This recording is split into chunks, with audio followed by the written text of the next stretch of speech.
Welcome, ladies and gentlemen, to the ACM Porsche Cup Challenge on Assetto Corsa Competizione. We're out here just starting the qualifying session. I'm Andrew. I'm joined by Flynn in the booth today. 40 minutes of racing around the circuit Zandvoort here in the dunes on the Dutch coast. How are we feeling about this one today?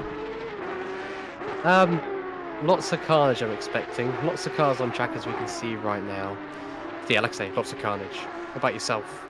I'm doing pretty solid here, and I have to say, it's an interesting combo, especially on ACC. You know, we talk about mostly GT racing, so the Porsche Cup is an interesting choice, but that's the kind of variety that we get here at ACM, and it's pretty much a full grid. We've got 34 cars out on circuit right now, each and every one of them trying to find a little bit of qualifying space, and it's not so easy, as you can see. In the traction control off is definitely going to be a little bit of a challenge.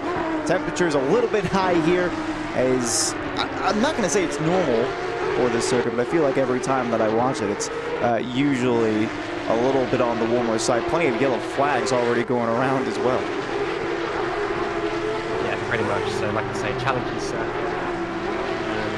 Quite narrow as well. We'll see who's going to take pole and see how it goes. Indeed, and so far my race control, I don't know if yours is giving you any updates, but I'm actually seeing there are 0 valid times on the board so far, and despite this, my race control is telling me that it's Kelvin Herman who has the purple lap, which has not been a single lap yet. And even on that note, I mean, we saw cars circulating a little bit in free practice, and there were many yellow flags as more continue to come out, mostly in the difficult traction zones. As I was talking about, you know, in a sim where people are most used to the GT racing, having those assists available to them, having that TC slightly disappearing is going to be, I think, a little bit of a challenge for the lion's share of the drivers. Certainly there's going to be at least one or two who are used to it, but I would expect to see some patience out of the heavy traction zones, such as right here, as we follow the number 4 through onto the middle straight. Exactly, yeah. So, yeah, it's just traction zones normally at this circuit, because, you know, you come out of turn 1, it's a pretty easy out corner, and then you've got the tricky sections like turns 7, turns 8, and I don't know if it's me, just in my opinion, but they're quite difficult corners with these cars, as you said, having no TC. Indeed, I think there's going to be a variety of skill on the board. You can see qualifying times finally starting to come down over on the left-hand side, as we're just going to kind of be jumping around the field to find drivers on valid laps. The 48 no longer is. That's well wide and into the barrier, back onto the circuit. Yowza. They've gotten a little bit late there on the braking. Make sure to rejoin safely. But widespread so far. 138.3 being the benchmark at present, all the way down to 47.4. Exactly, and that gap is going to keep opening up. I want to say, we're probably going to see, like you say, drivers in the 138s, maybe the 137s, and maybe you're passing a bit too much there. But I'm going to say that heading down the field, probably see 147s, maybe 148s, 149s, maybe even the 50s. Because, like I say, I was watching in practice, and some of these drivers have really been struggling in these conditions. Lots of track surface. One driver hasn't been struggling, certainly here, the 888. Almost up nearly on to, well, I say nearly, it's still about a half second off, but coming up near pole position. And I think there's definitely a couple of drivers out on the circuit right now who are finding major improvements with their time, maybe just getting to grips with the vehicle that has been made available to them. 777 going through one position there. I'm seeing like deltas of 5.5 seconds here for Andrew Bristow, who's just now coming through a slower bit of Sector 3. He's going to hopefully be finishing off their lap with a sizable improvement. Maybe start to close up that gap to the top of the field. In all honesty, this is one of the unique scenarios where I don't actually know what to expect in terms of times for these drivers, and there's that lack of TC, having a little bit of an issue for the 911 car. So I'm curious as to what the actual pole time will end up being and what kind of race times we're going to be expecting for the 40-minute race stint. Well, obviously these cars are going to be on quite a bit of fuel. I say quite a bit, not as much as 40 minutes around Zandvoort, so they should need to carry a heavy payload. But qualifying times, I'm expecting the low 37s to maybe a high 36. Maybe asking a bit too much, but that's one thing the benchmark is. But on board now with 63 rounding the final corner. Currently 9/10s up on their lap time at the moment. So they're finding a bit of pace out there, but like I say, drivers have been struggling, especially in around about sector 2. And he crosses the line, goes P4. Not a bad lap time there. About 8/10 up to P1. And no one able to challenge P1 at the moment. The gap is quite significant, except for P2. 5 thousandths per second off of P1. So quite incredible stuff there, I must say. It seems like it's you were talking there, it looks like the gap has even come down a little bit for P3 as well. So very little time actually splitting the top 4 at the moment. Only a couple of them are out on the circuit right now, not really with anything to speak of in terms of a delta. But I'm taking stock here of the purple sectors, and if you're seeing those on your end, the 31.68 purple sector 1 actually held by the P4 car. So it seems like if they can hook up the rest of their lap, they might have the chance to go for that top spot. And I feel like this is the kind of car where fighting in the pack is definitely going to cause you more issues. Being able to just drive your line and not have to think about, you know, adjusting your style for cars in the field, as the 777 has a little bit of a slide there. Again, those tricky traction zones where you're loading up the outside tire. TC usually helps you once you start to cause issues.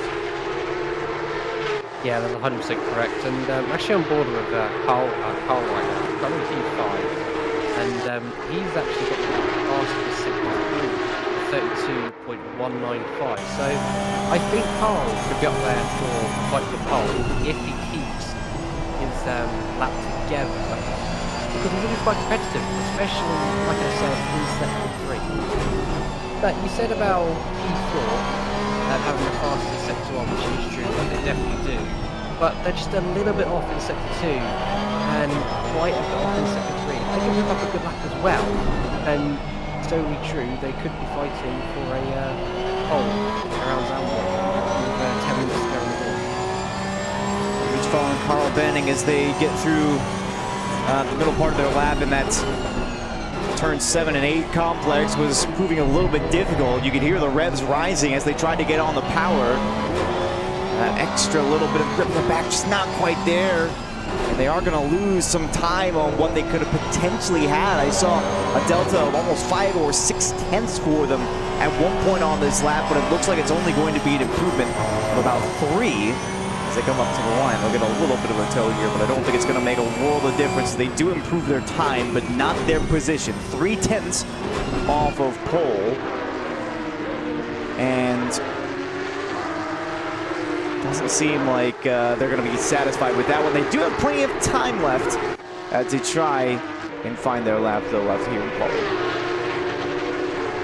I mean, that is quite true.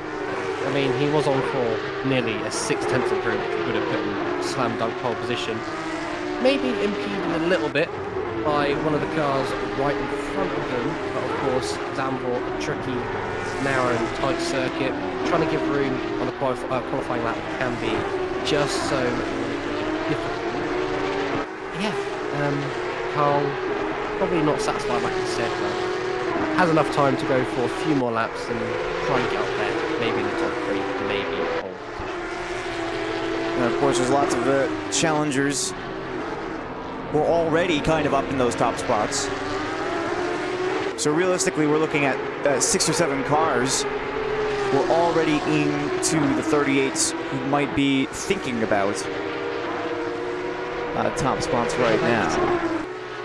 Yeah, the gap is quite close between P1. You could say down to P8, but it's significantly close between P1 and P3. That's quite fine margins, so it just depends, you know, whoever gets the best lap could slap it on pole. There are some drivers below the grid, below P10, that are putting quite significant improvement through, like car number 555, and they're about 5 tenths up at the moment. 1.3 off of P1. If they keep this lap together, Logan could try and get up there and show a bit more pace around the circuit. Coming into turn, I'm going to say number 7, then towards turn number 8 very, very shortly. A little bit of a back end loss there. As you say, PC in these cars can be very, very tricky. And you can see sliding, drifting, just no grip on those tyres whatsoever now. Probably mostly struggling with the front end. The back end could be quite stable with that rear wing. Got off track there a little bit, and that's his lap time. Done and dusted and in the bin. It's quite unfortunate, but like we say, you know, there's plenty of time left in qualifying. He was one of the few drivers that was actually on a significant improvement, as you mentioned, especially outside the top couple of spots.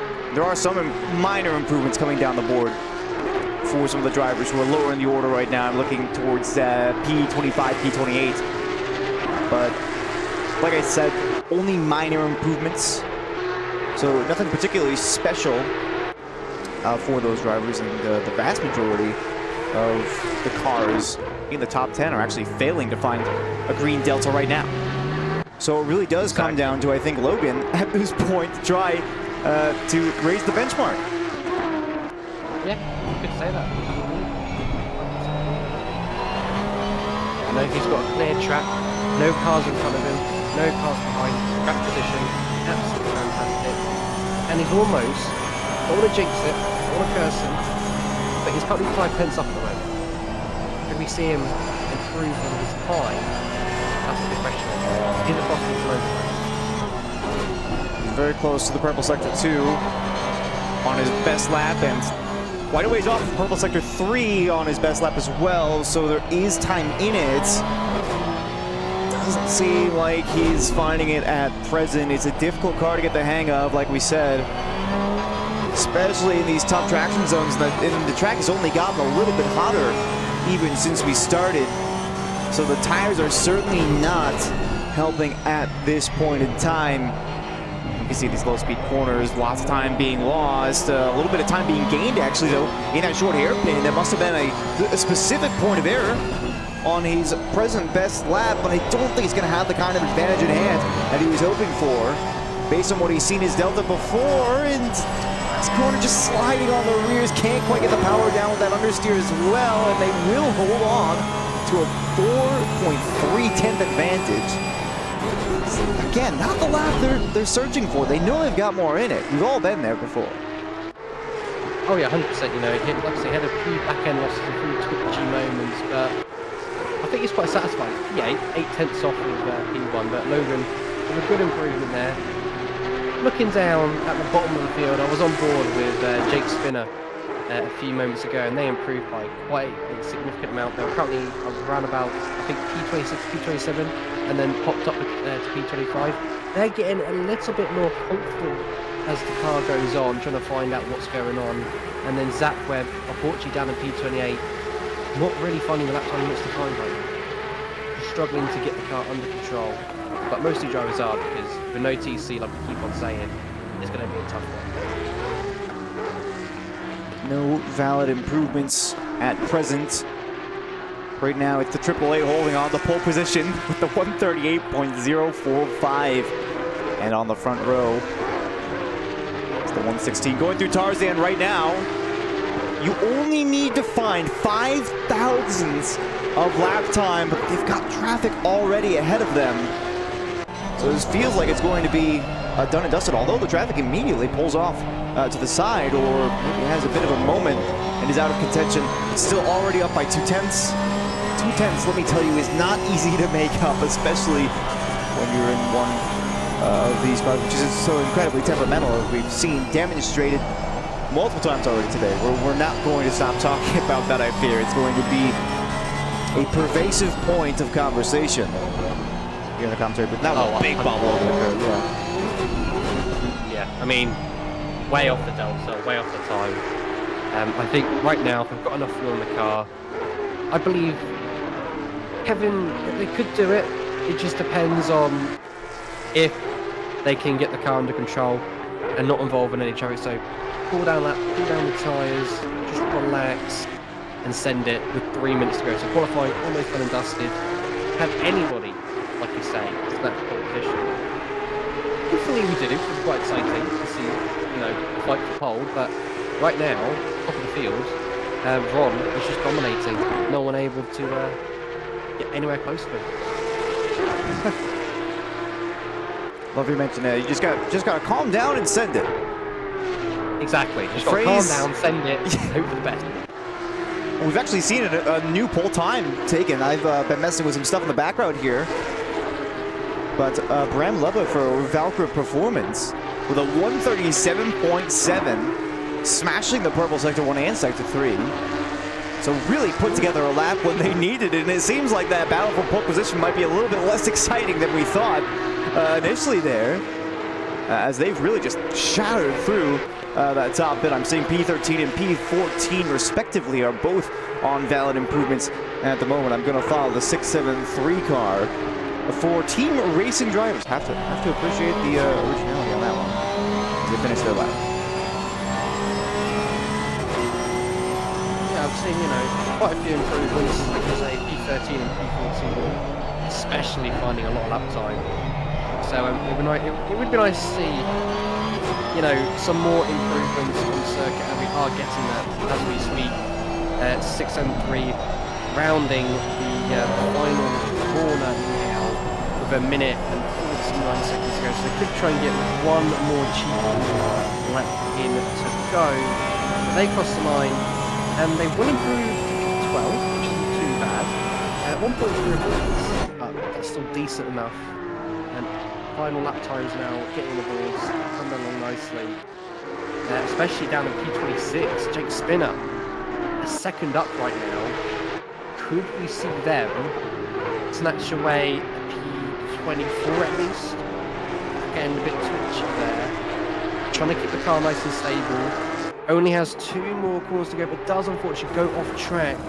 And that is, I believe, a validated lap time. But they've still got one more attempt. One more to give it a go and see what they can do. They can improve in position.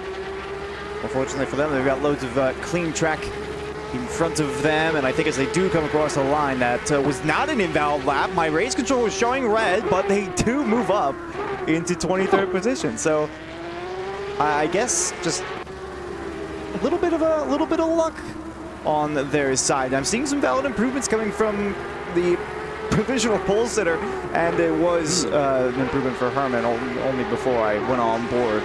And not even, just put the cam towards their car and immediately the delta goes down. Feels like the commentator's curse is in full effect today, huh? I know, right? And that's what some people don't appreciate or don't like, but it is what it is. Touch wood, though, that it does not happen. But I'm actually on board a P1 at the moment. They were up by around about 10.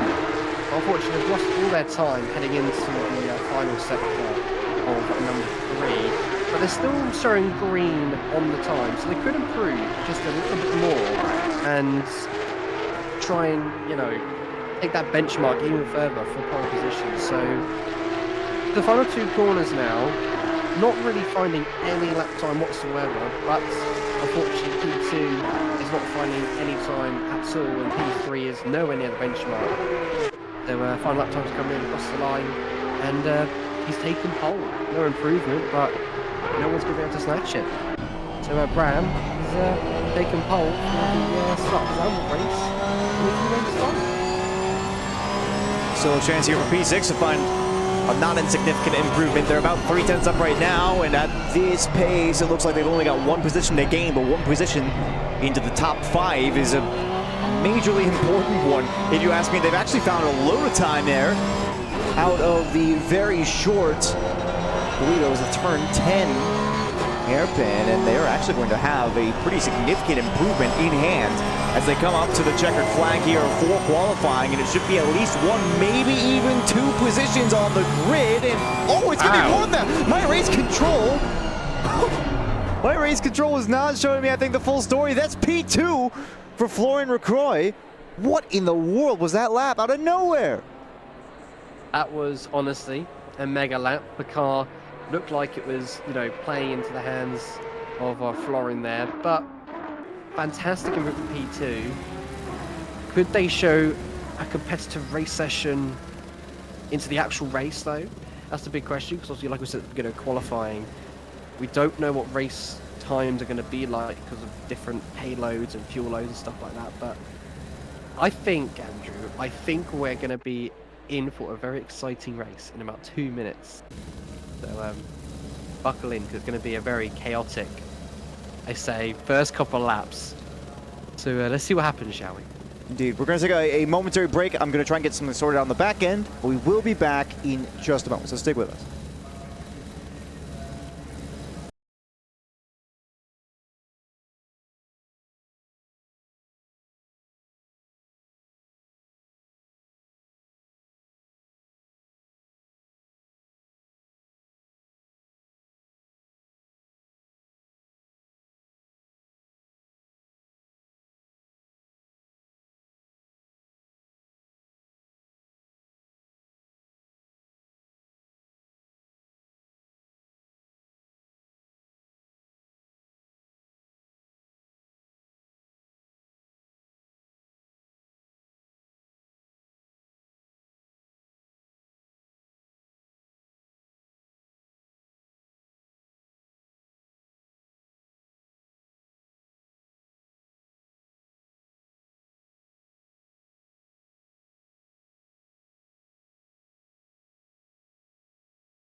And we're back. Here we go. We've got some liveries actually on screen. It's a wonderful day as it appears the lion's share of the field is running the Valkyrie Performance Porsche livery here, Flip. Exactly, true dominance from Valkyrie right now. But I must say, their livery looking absolutely gorgeous. You know, I'm liking the colour combo. A little bit of yellow, a little bit of white, a bit of black, and pretty much everything. This is fantastic. Yeah, formation up underway right now. What's your thoughts, Andrew? Who do you think is going to take the lead into turn 1? And how chaotic do you think it's going to be? I am going to be perfectly honest with you. Look, we don't get paid enough to lie to you and say it's going to be a very clean lap. I definitely think there's going to be a little bit of carnage. I mean, knowing this specific circuit, right, you know, it's tight, it's twisty, it generally is not the greatest for specific wheel-to-wheel racing. So there is bound to be at least a little bit of contact somewhere here on the first lap. Turns 3 and 4 may end up becoming a car park. I certainly hope that they don't become a car park, but I feel like that is the likely occurrence. However, as far as as far as drivers, I'd be hard-pressed to say that Lubbock doesn't have an advantage just because their qualifying time was, you know, roughly 3/10 faster than P2. That is quite true, but like we say, we've got no idea what race fuel and race time is going to be like. Having a look at some of the drivers on the grid, there is one driver who unfortunately, I don't know if it's on purpose, but it could be the greatest plan of all time. Car number 12 is currently chilling in the pit lane, I'm guessing forgetting to quick drive. But, you know, sometimes you may want to start on the pit lane to avoid all the chaos down at turn 1, turn 2, turn 3, anywhere on circuit. Yeah, I think there is... I'm not necessarily going to say, you know, just straight up wisdom in starting from the pit lane, right? But there is a certain degree of caution that I think a driver can exercise when it comes to ensuring that they make it past, you know, the green flag. We're moving to double file now. True. And the number 12 will be watching patiently from the pit lane, but the rest of us will be watching patiently from the grandstands as we prepare to go green here, Flynn. Exactly, all the cars getting ready, a nice double formation. And I'll hand over to you, Andrew, and let you take the green flag away. So it's Lubbock, followed by LaCroix, the 888, and the 116 of Herman rounding out the front row here, and it is a close one in terms of qualifying time. But you can see that it looks like the third place car is not getting the greatest jump. They're all about to go 3 wide as P1 immediately pulls away here in towards Tarzan. The car on the inside is going to just about eke it out here. And the one in the middle was not able to hold their line further back the field. It does look like there is a little bit of movement again, even going near about 3 wide. They're going to want to sort that one out as they go wheel to wheel in towards the turn 4 hairpin, and there is contact up in front. I believe they're able to gather that one up and try to avoid that inevitable car park I was talking about. And it looks like the racing is mostly clean, but there is plenty of movement down the field as we get underway. Exactly, big contacts at the back of the grid, but only number 12 exiting pit lane now, and not bad contact if that makes sense, but quite clean driving standards, as you say, here at ACM Racing, which is lovely to see. And everyone's surviving lap 1 so far. Having a look at P25, P26, and looking spicy back to right now, side by side to the couple of corners. As we've got someone round, actually, that's 637, unfortunately, reversing on track, but managing to get out of the way, and all of them at the back of the grid. Oh dear. As well. Ooh, there's a car in the middle of the track as well, 91. Ooh. Like I say, Zandvoort, a tricky type circuit now as well, so a car spinning in the middle of the track is definitely not the most ideal thing, but I must say P1 has completely, and I mean completely checked out, and is nowhere to be seen right now. Yeah, that 3 wide right at the beginning of the race gave them basically the perfect start, right? They got away from P2 very early on. They had an amazing jump off the line, and it looks like there's even more yellow flags in the back. The 869 on my race control getting involved in that one. Carl Banning looking to try to move up the field here against the 116 in front. They just can't find that move, although the 63's gone well deep there into turn 1. This might open up the opportunity for a little bit of fighting into the turn 3-4 complex, but I think they're going to think better of it. As I said before, it's incredibly tight there. You don't want to try to go for a move, and I think some cars are getting caught up here at turn 1. The 63 has gone around. That's Florian LaCroix. Started well up the order, and dutifully holding their brakes. I think they should be able to get away from this one without contact, but you can't rejoin until everybody's gone by, and oh no! This is what we're worried about. The 48 getting involved, the 169 getting involved, and more carnage there at turn 4. Yeah, like I say, turn 4 is going to be one of those corners where TC and traction is not going to be ideal, but I'm at the moment on board with Jake Spinner, up in P17 right now. Currently on this first couple of racing laps, made up 6 positions. That's absolutely incredible. Now putting pressure on car 92 up ahead, and actually going to gain another position now as one of them do go off track. But Jake Spinner with some incredible moves here, and early on decent race pace. Making up the order up to P15 now, so gaining places left, right and centre.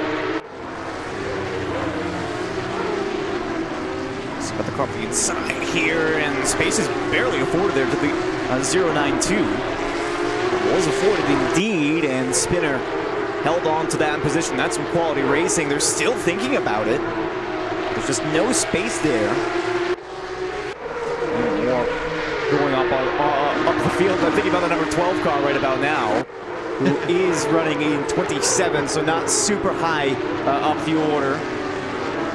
Oh my goodness, that was a huge deep moment. I looked away from my timing screen for just a moment there, and it was a 555. Went, I think, a little bit deeper into turn one than they initially anticipated, which allowed Joshua Young to take the place. But one other thing I am noticing here is more action happens down the field. This is 18th position now for car 92. We just saw competing with Spinner a moment ago. There's plenty of movement going on in this tiny little pack as one car goes well to the barrier. That's the number 7 of Spinner, living up to his name. Sorry to say. Yeah, quite unfortunate. Down to P21 at P21 now. Very decent start, but there's still 35 minutes of racing to go, so still time to make, you know, more positions, more time gain, up the grid order. But the racing, I don't know if it's starting to calm down. Gaps are starting to open up just a little bit.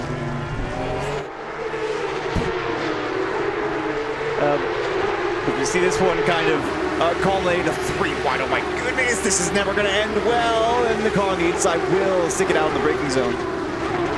Thankfully, some space forward there. The 33, though, that is not what you want to see. A 33 making contact with Sergei Chernov. And they will kind of get away. The 987 is completely off. That's Carl Banning, one of our top 6 drivers to take the grid. It's completely gone around. I haven't even had time to talk about the fact that the car 888 is catching the leader and has been doing so for some time. The purple lap no longer belonging to them. Kevin Harmon has just taken, or Kelvin Harmon, excuse me, has just taken it away. But looking at this gap, the pole-sitting car has lost most of their advantage from the race start. I can't help but wonder if that's them trying to manage the tires early on in the stint. There is no mandatory pit stop, as far as I'm aware. And you have to take these tires a full 40 minutes, so perhaps it's just them trying to take care of them early on in the stint. Like I said at the start of the broadcast, it's a higher track temperature for today than you would ideally want for a race condition. I don't know, what do you think? I mean, tyres could definitely be a key factor. Of course, no mandatory pit stop is required for this race today, which is only around 40 minutes. But yeah, tyres can dull off a little bit quickly, but you never know. He could be doing a bit of fuel saving. He may have underfueled. And he just done it to make the car a little bit lighter and a little more drivable. They may have underfueled a little bit, but I must say, P2 is really starting to gain on the leader now. Only 5 tenths behind, but I think we may see a switch for the lead in a little bit. This is Gamer Extreme for Martina Porsche Racing, who has had a little bit of a Spinala and has another one right there trying to rejoin. That's the lack of TC that we talk about. But I can't help but agree with you on the point of P1 is starting to come under some not insignificant pressure. I'll take the wing cam here. You can see there's 2 drivers who would very much like to stand on the top step of the rostrum at the end of the 45 minutes today. There's plenty of action still going on down the field. I've just seen, this is Vankovic, who just lost position there to the car, now in front. I can only imagine it was a pretty cut and dry move there off the middle straight as I seem to get away from that one. But you were talking about the gap starting to open up, and I can only reaffirm that assertion, as it seems like we've got a little bit of a train from 6th to about 9th position here, all within a second of each other. And then I guess the real fight is happening way at the front, as you mentioned. I mean, having a look at calculations of lap times right now, P1 which is a little bit quicker than P2, so I don't think tyre saving will actually come into a key factor here. I could be right, could be. But the gap between P1 and P2 starting to open up just a little bit. P2 starting to come under pressure from P3 behind. Yeah, like I say, all the focus right now is down in P7, P6, P8, P9. So we're going to see who is going to be the first driver to make a pounce on Logan, drifting out of that corner there. But let's see if anyone can pounce on Logan. Shout to see there's more contact here just before turn 4, and the stewards are starting to get involved here. You can see the 800 car has 5-second penalty. The number 77 car has a 5-second penalty. It looks like there's actually just been a move here. Bram Lubba has lost a spot. And I don't necessarily know what happened on that one. I'm going to take this 15 seconds back, and it just looks like they've had a bit of a moment, forcing them to go through the gravel trap, and that's going to concede the lead now to the AAA. Exactly, and carnage at the back in P7 right now is absolutely crazy.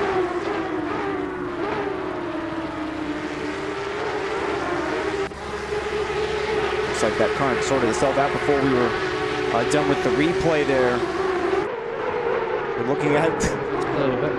it was, I think, of a move there into Tarzan for the 911 vehicle, but won't end up going for it. And patience is going to be key here. I know it's tough to overtake, especially when you know you have pace. It sucks to be stuck behind a car here. Ask me about my league racing experience, but patience is going to pay off for you.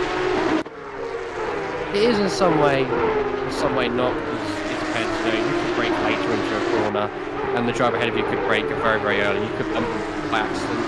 But it just depends, you know. Patience, like you say, is key at the circuit at Zandvoort. Like I say, gaps starting to open up every so often. You've got P11 putting pressure on Logan as well at the moment. And up to right now, P3 really trying to attack P2 down. Oh, geez, was that a send and a half? That was a send and a half, that was indeed. Down into turn 11. And they're going to go side by side down to turn 13. Trying to make the move stick. And concede Daniel Will for P2. But these Valkyrie cars are really starting to put on a show. Yeah, really no choice in it there, and Kelvin Herman was thinking about it. You can see trying to push as hard as they can, even to the point of running that car off the track. Might still have a run on the outside here of Tarzan. It's not a conventional overtaking opportunity, but the braking is laid. They're going to try to hold this one. And it's just not quite in it there, and especially we talk about the traction being tough to come by in these cars. You're not going to be able to make it happen, but onto the main straight here, you can see them just about going 2 by 2 here with 4 cars all in the mix trying to gain his one position for P11. You can see one decides to bail out, but they're near about going 3 wide. Car off the inside is going to back out in the end, and somehow the defensive shape offered there by Sari is going to keep them in front, but they're still almost thinking about going wheel to wheel into turn 3 and turn 4. I've said before, this is a fast ball to do it. The 777 loses control into the barrier. Oscar's there to meet you, buddy. Oh, that's so unfortunate. 3 positions lost in just about 1 complex of corners. Yeah, I think it's the tyre marbles on track starting to come into effect. You know, loss of grip, tyres maybe starting to overheating from tucking in from the car. You know, not much free air to work with. So trying to be tucked up in a car, tyres overheat, traction then becomes a little bit icy. Yeah, that's quite unfortunate. But he's trying to put a challenge on again, try and regain P14, going for a little send up the inside. And makes the move stick on the 420 as a 420 loses control and is off track and loses another position. And I wonder if the 420 there of Peterson was trying to leave a little bit of space there on the exit, ended up putting in a little bit more steering lock than what the car could really handle. That might have been what caused them to lose control. Fortunately, they do not lose control completely. I know it's very easy to try and hit a little bit of gas, get way back in that rear end, and end up having a larger incident than you might otherwise have. The number 1-3 is rejoining safely, or they just had a little bit of an off. And no surprises, you know. We mentioned tough car to drive. We knew this. The drivers knew this coming into it. But they're here toughing it out anyway, and I have to commend them for that. Not many drivers that I know are really, you might say, man enough to tackle the Porsche Cup. That is quite true. Like, I was thinking of racing this, but I just got a little bit too scared and thought, you know what, I might just commentate instead to stay out of the carnage, because I tried it myself from these cars on ACC, and like I say, it didn't go very well. But on board with Kevin, I believe it is right now, 116 car, trying to put pressure on P3. Looks like he's a little bit faster, it seems, but I could be completely wrong. But he's definitely trying to put the pressure on Bram up ahead. And Bram starting to kind of fade away from P2. And his P1 starting to check out. He is, yeah. Oh, one has disappeared. He's in another universe. We could say. Well, let's not quite put it to that just yet, but we are, you know, a quarter and change into this race. And the 2.7 second gap although not insurmountable, continues to grow. So I will have to give him credit where credit is due. Last lap, actually, P2 was very slightly faster. I wonder if blue flag traffic is already starting to become a factor in this race. You take a look at the track map, it does not look like it. The Triple Eight's got some cleaner up ahead, up to the car number 69, which will be the next one ahead of him actually on track. So I don't think that it has been a significant portion of their race. I've just seen this is Balenciaga lost a position to Quellhorst in front. Quellhorst or Kellhorst, I don't know. We're doing our best. We talked about this briefly before we started. We're both English speakers at least. I'm American. Flynn, I can't speak for you on the nationality front, but we don't know all the pronunciations offhand, so we do extend our sincerest apologies if we get them wrong. Like I say, it is what it is, you know. We're all human, we do make mistakes. I answered the question yesterday, I'm an English speaker myself. I'm sorry for appreciate it.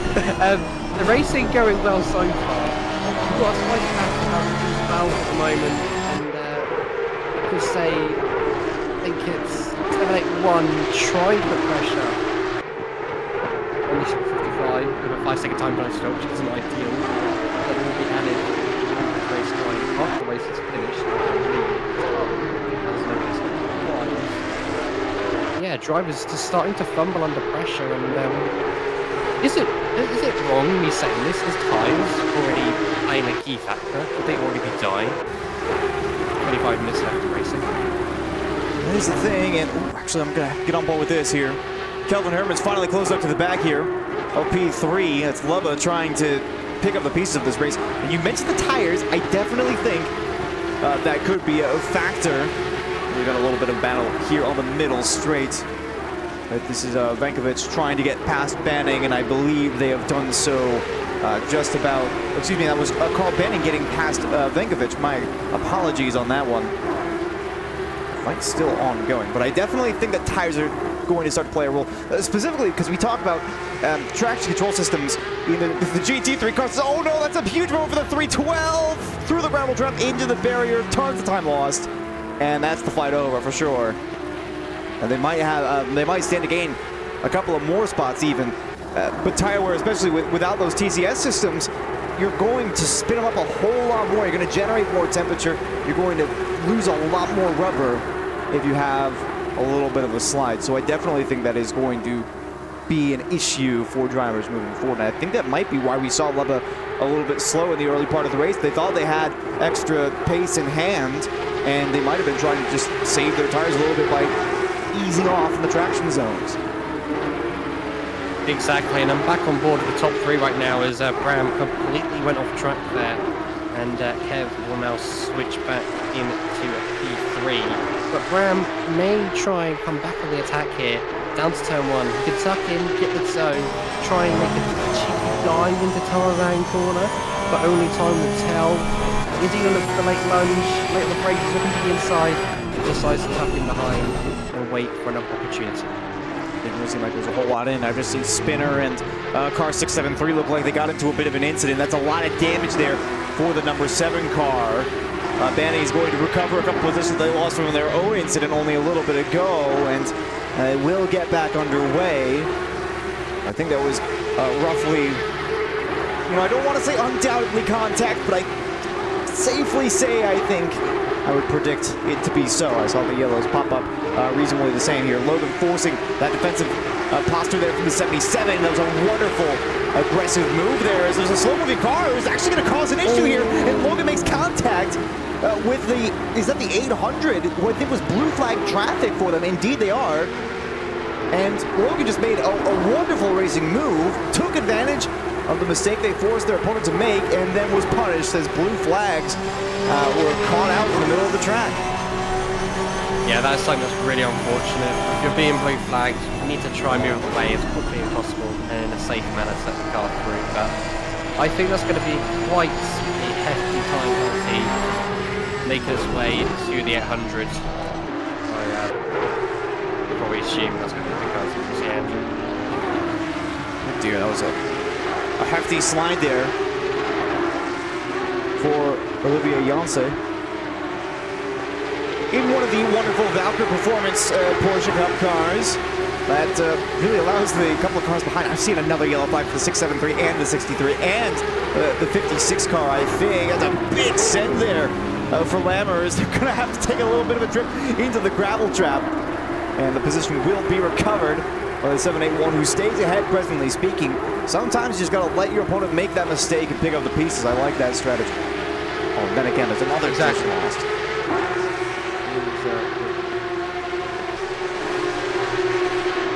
There's just so much going on this race. It's quite difficult to try and keep up, but Yes, indeed. on board with Brent trying to make a move. Logan is still on board to make a mistake. You want to go for that late lunge, or risk lunge, I would say. And they all stay in single formation line for now, but Brent is going to try and come back here. Does tap the back of Logan. Logan trying to defend, but they're all over the place right now. I think Logan's starting to feel the pressure, and unfortunately doesn't have 5 second time penalty, which will hinder in his race. But blue flag moving up the way there. I believe that is going to be the 800 once again. Politely moving out the way that time. Indeed, if there's one thing more frustrating than making contact with the blue flag, who was moving slow and perhaps a little bit unpredictably. I'm not here to make rulings for the stewards. Then that one thing that's more frustrating is that move on the inside there is the 777. I think it was a little bit ambitious, and Logan's going to try to recover the place here. You can see the 777 still trying to hold it, pulling a Kansei Drifto onto the middle straight. It's not going to work out for them. You need that traction, boy. And then 18 will make their way through now, too. That's a wonderful capitalization there by Atkinson. I love the aggression, and they're still going to go for it on the inside here on the number 1-8 car. And they're going to have to take a trip through the gravel trap. That's, oh no, and more contact in the back. I don't know what to say. I mean, there was some lovely racing going on between those drivers, but, you know, one missing the corner completely and going straight on for the gravel trap, and the other one just having a bit of contact at the end, and it's quite just unfortunate to get involved in it. I think the moral of the story here is, if you make a mistake, concede that you've made a mistake. And, well, I mean, Brent really went for it. But it must be said, he did. The tires cannot be feeling good. They still make up the position here, though. Peterson could not keep it together there through turns 1 and 2. And the 777 will find their way in, although it looks like they spent the better part of the last lap without any rear grip. They've just been kind of sliding through the corners. I don't know how it's worked out for them, but it has. Exactly, and there's more chaos happening at the front of the grid right now, and it's P3 managing to close the gap down to Daniel and P2, so we could have P2 and P3 try and spice things out again, and obviously Bram literally nowhere near the back of P3's rear end anymore. They're down on P4, they're about 3 seconds away. It's going to get a bit spicy towards the end. I believe Dan is starting to slowly close down on P1, but I could be completely wrong. But like I say, blue flag traffic can make all the difference here in Zandvoort, so we'll just see what happens as the clock ticks down with 18 minutes remaining. This race absolutely flying by, but let's see if Daniel can defend P2 or possibly see him go down to P3.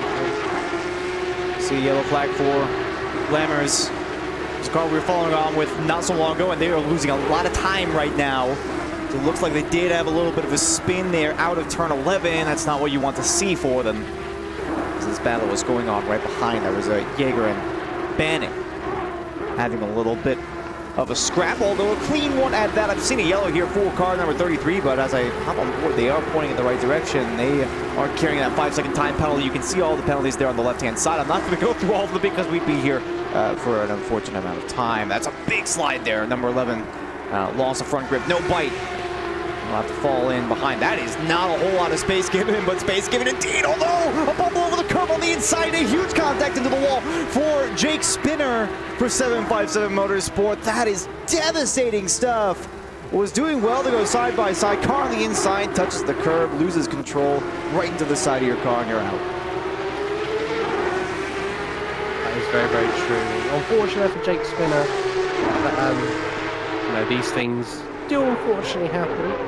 You know, it's all about racing, and right now, about racing is Burke down in P8 right now, trying to put some pressure on Sebastian and P7. So we'll see if these two fight it out.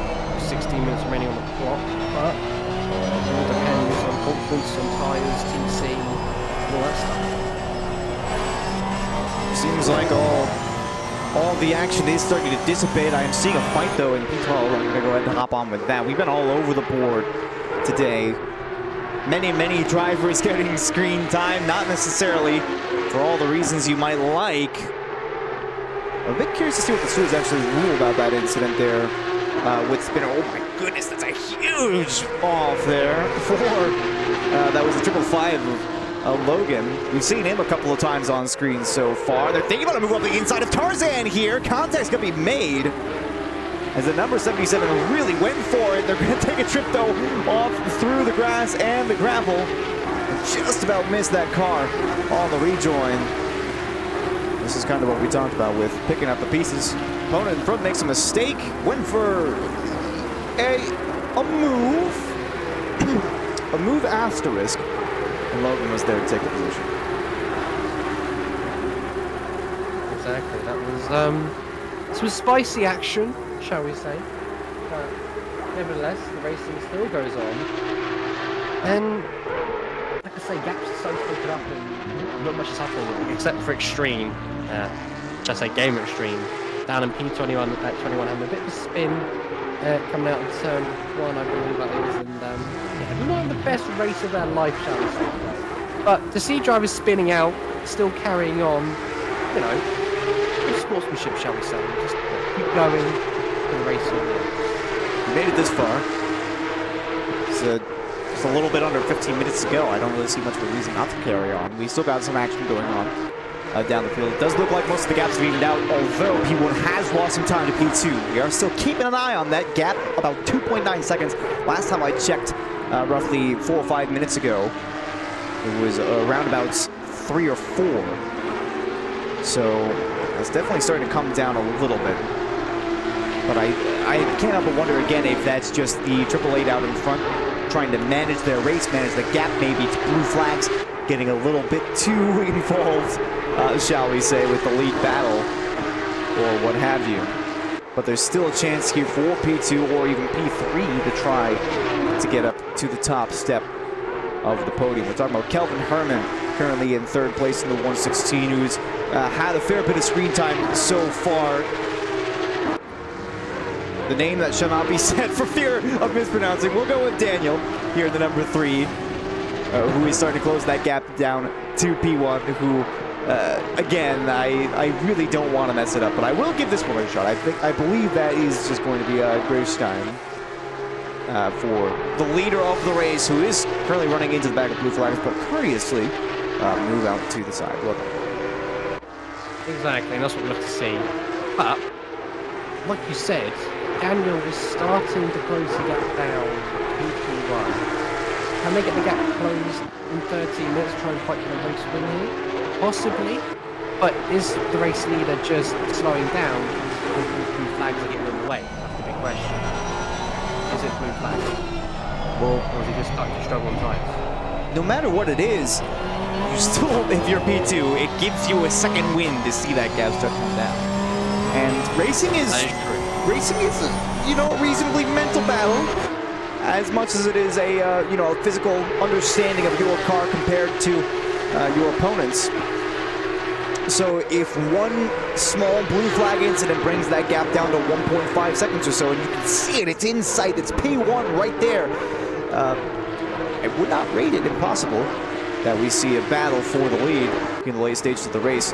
You know, we're talking about a 40-minute race with 12 minutes to go. It's still a fair stage of action. 781's thinking about it here in turn 4, and they actually force an error out of the car in front. They're going to go on the outside here of the embankment, and there's a little bit of argy-bargy there, but they get the traction and they get the position.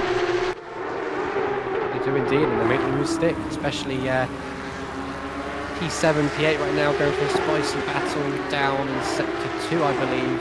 And that's going to be Sebastian concealing P8 because I believe their tyres are gone. You know, having snappy moments like that, exactly.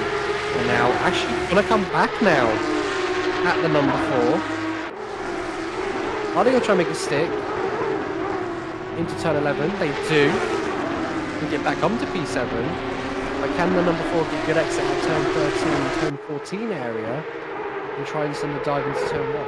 It was an interesting little sequence of corners there. I don't know exactly how it was that the gap closed down so quickly and then immediately started to open back up. And in the same straight, you know, usually when you get down to power and you beat your opponent on power, it stays that way up until the braking zone. They got a massive tow here. Must have had a giga run out of the last turn there. T12. They're going to force the defensive shape here from the 911. Maybe go for the switchback, but they just park it on the apex. A very wise racing move there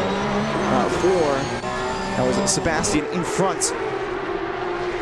They're going to hold on to the position, presently speaking. They're starting to think about the end of the race here. And of course, for Gavlink, there's only 10 or so minutes left and a 10-second gap to the car in front. So really, the only company you're going to be thinking about for the rest of the race are the number 4 and the number 33. 100% agree with you on that one. But, here's the question, Andrew. We've got 10 minutes to go. And I must say this race is actually flown by. Are we going to get any last minute or last drama, shall we say? Is it going to happen, do you think? Any chaos? Could P1 surprisingly spin out, lose control?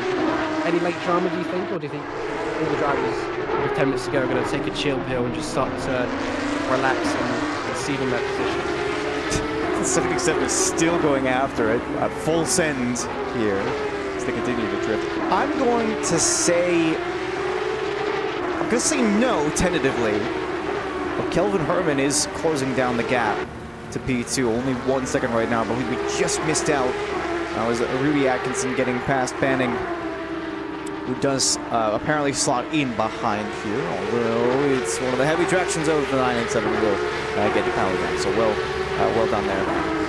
Or excuse me, that was Banning getting past Atkinson. I really got to get on top of my game here, Flynn. I don't know what's going on. This is some NA production. I was going to say, whilst we're having a chat about those drivers there, big contact for P10 as well. Big contact, and those two getting to the buffer now. Logan have a chance. Down one Tarzan corner, side by side, outside line for Sash, but no, Logan can't make a mistake. It's tough to stick it around the outside too. Well done there. Oh no. Sash is off. Oh, and right back into Logan. Not a whole lot to be done on that one. Wow. Oh dear. Big off. That's going to have big implications for both the races there. And you can see Logan already starting to struggle here with that damage, I think. I wonder if they got something going on with the suspension. We take the interior cam here and... Oh no, that's not good. They're turning left to go straight, and there's more contact in the back by the look of it. The number 17 is completely around. The 312 is off. I don't know if these are the same incident or if these are just, unrelated happenstances, but this is the worst spot to be in if you're Gamer Extreme trying to get away. Reverse. Oh, he's okay. That was scary. When I say that was scary, that was terrifying. It's one of the worst spots you could be in. He's sideways on the exit of one of the fastest corners on the track. Oh no, the number 25's had a spin. That's a big turnaround there for Joshua Young in P5. He's going to lose one position.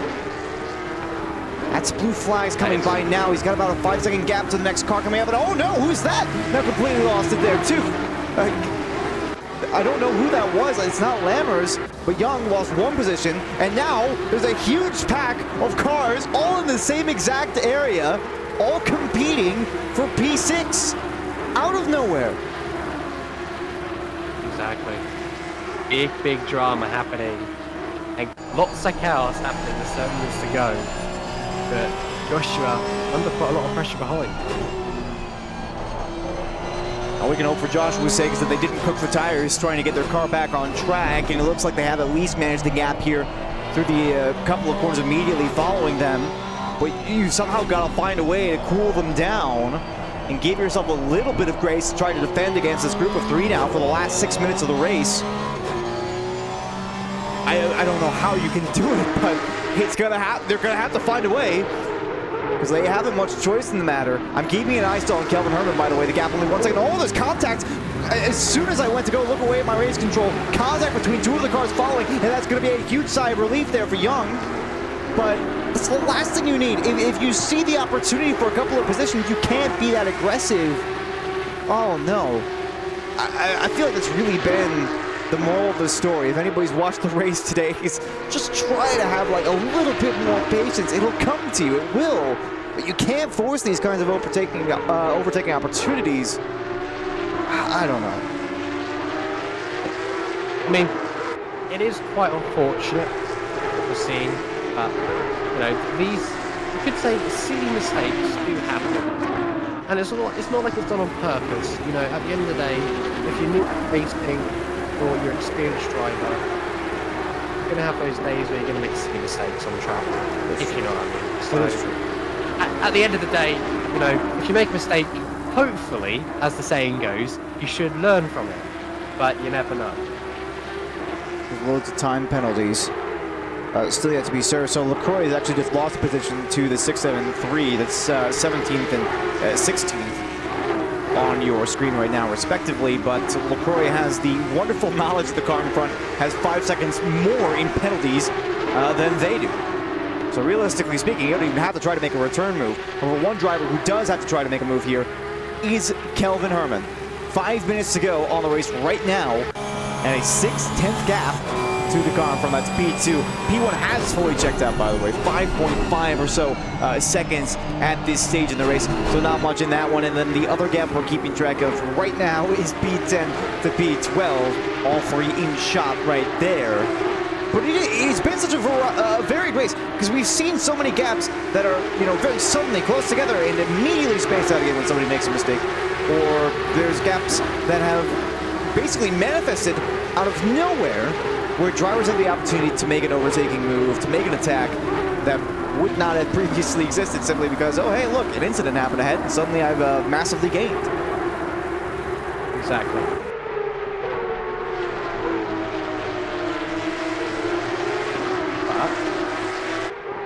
Could we see P3 be on the rise of P2 finishing? That's the biggest question of tonight's race of 4 minutes ago. It's amazing. Is it possible to get Andrew? I'm keeping an eye out there on P3. Someone was almost completely alongside there. I think the car on the outside just braked a little bit late there, and that's Jansa, who's been really sending it as much as possible. And Fulton actually has a drive-through penalty. That's P9. So pretty much any car who's even in the area code of Fulton is going to pick up a position when that penalty is administered.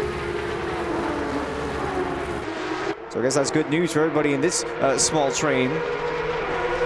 So Peterson and Dekov all stand to gain. Looks like streaming around again at the same corner. That was a bit scary. P2 and P3 coming through there. That was almost a big old mighty crash, but both of them managing to avoid car especially. Yeah, all starting to chill out just a little bit. But obviously, Kevin's trying to get on the back of Daniel when they can. It's not really working out for some reason. Can't find that decent traction zone. He keeps going off in sector 3. That's where he's struggling the most. Sector 3 is one of those difficult corners so far. He just can't get the drive, get the traction, and settle for distance. There's a temporary yellow flag in front of them. That was 169 who had some sort of a mistake and couldn't quite hear at the apex. This is how hard the drivers are pushing, right? You know, you watch them in qualifying, and they've got a very tight, clean line. But you come down to the last couple of minutes of the race when there's a car, you know, roughly 7/10 in front of you, and it's full send all the time. You just have to go for it. Oh, Young's had another yellow flag. They're off here, and that's a car well around as well. I think that's a blue flag there of Shepin there, who's been involved, I think, in some variety of incidents. That's going to be more positions lost for a car who I don't think is necessarily deserving. of losing set positions. Gamer Extreme has had another yellow flag to, I think, onto the middle, straight side by side they're going. This is Carl Banning, and I believe Peterson trying to go at it, and oh, the car on the inside, that's just lost control, but keeps it pointing the right direction. That honestly to me has been the most impressive thing about these drivers, is somehow when they have those kinds of micro slides, they still manage to save it. I mentioned before, trying to put a little bit of weight back in the rear is definitely key for cars of this variety, but the traction control not being available does make it a little bit difficult to manage that throttle application to put your car back in the right direction, and Peterson might still have a shot here as the 420 car continues to try to hold on, but Carl Banning will send it around the outside and make the move happen. Exactly. Impressive things happening here. Oh my goodness! That was probably the most scariest moment of my life with P3. Losing that back end there. Oh my goodness. Touching the grass just a little bit, or something there, and that was almost it. Very nearly. Game over. Very nearly. Got that one in the replay. That was a huge moment there for Kelvin Herman. I think it perfectly exemplifies just what we were talking about with how much the drivers are trying to push at this stage to make up that little bit of ground. This is the closest to a fight that we have right now. As Jans is trying to going up the inside here on the 781, who's been trying to manage this for some time. I think it was a car off of the left-hand side. That was the number 17 of Gamer Extreme again, who's been having an extremely difficult time keeping the car on track. I mean, when it rains, it pours, right? In these cars, you cook the tires once, and they're going to be gone for a while. But we are on the white flag lap right now, and it looks like this is realistically the only fight that we've got going on through the field right now. Exactly, yeah. Carl right now trying to put as much pressure as we can on caliber 12 up ahead right now. Don't know if they can move somewhere on track, so ideally I would say want to wait for a move. He's going to go up the, I believe that's the inside line for the next corner, and that should now be himself up at the P12, and it looks like it is. Nicely moved done there. Unfortunate though for Oliver losing the car in a weird air actually around the corner, but like I say, tyres could be dead, it could be a TC issue as well, but very nice move there. Indeed. Looks like most of the gaps have sorted themselves out then. P4, or excuse me, car number 4 and P8 still looking for a potential battle with the car ahead, but they don't actually need to win it, as the car ahead does have the time penalty right now. However, coming up into the final sector here, in the final couple of corners, it has been the 888 for the majority of the race. They gained the lead, they held the lead. A very open and shut kind of story here for Ron Gravestein. A wonderfully driven race. What a drive, what a story. You can see they're taking it a little bit easy here. How it was. Born started third on the grid, but will stand on the top step as they come across the line to win the 40 minutes of the Porsche Cup. Well done. Well done indeed. Kelvin Herman could not bring the gap down any further, so it is going to be the number 3 car that takes P2, and Kelvin Herman still on the podium, still not a bad result, and the real story here for Bram Lubbe. He's won a little bit of disappointment, had a mistake, lost the lead, was not able to return to the podium positions, but still a reasonably good drive. Sergei Chernov not having a very eventful race, but a P5 finish is a good end no matter. The 25 of Joshua Young, also a storied driver here today, comes across P6. Very solid finish. Exactly, I just watching P7 and P8 come across the line now to finish. Very close between those two, but Sebastian just able to hold off Burke's behind down in P8. And we have P9, and then obviously P10 crossing the line very, very shortly. And all the rest of the drivers take a few moments, but it's been a fantastic race. Extreme round at the final corner once again. I'm going to take it that he's not a fan of that final corner. Not a fan of many of the corners this race. That is true. I've mentioned. Hang on, I'm gonna see if I can take a look here. This car is taking quite a beating this race. Yeah. But hey, where many would retire, he crosses the line. He does. At the end of it all, despite everything, he manages to take the checkered flag. Dedication. True dedication, right? Well, it wasn't the cleanest of races. You can see how many penalties there were to be administered there on the left-hand side of the screen. But it was definitely interesting. And I think that's exactly what Porsche Cup is supposed to bring to the table. It was, and it was quite exciting. Like I say, a lot of penalties happened, but at the end of the day, penalties happen. It is what it is, but some fantastic racing though. Indeed. It's going to wrap it up for our race for today. However, ACM, you know, Flynn, I don't have anything offhand that I know that they're doing for sure, but I can guarantee that more races are soon to come for ACM. And you can find them on SimGrid. They also have their own separate website. I don't know if you have the plugs immediately to hand. I believe they've got their mini endurance tomorrow at around about 6:30 UTC. 6:30 UTC time. That'll be for a lovely circuit. I believe it's still 2 hours. And even some more lovely racing action on Friday, Saturday, and Sunday, and pretty much every single day of the racing week, you could say. Absolutely. So if you want more, acm-racing.com is the place to be. Like I said, you can also find their events on the SimGrid. If you want more broadcasting, follow us right here on the Twitch and ACM Racing on YouTube. More events to come, as my good friend mentioned. But that's going to do it for us today. We want to thank you for joining us here. It's been a wonderful 40 minutes. It's been an eventful 40 minutes. And it has been a story of success for some of the drivers out on circuit tonight. Once again, thanks for joining us, and we'll see you next time.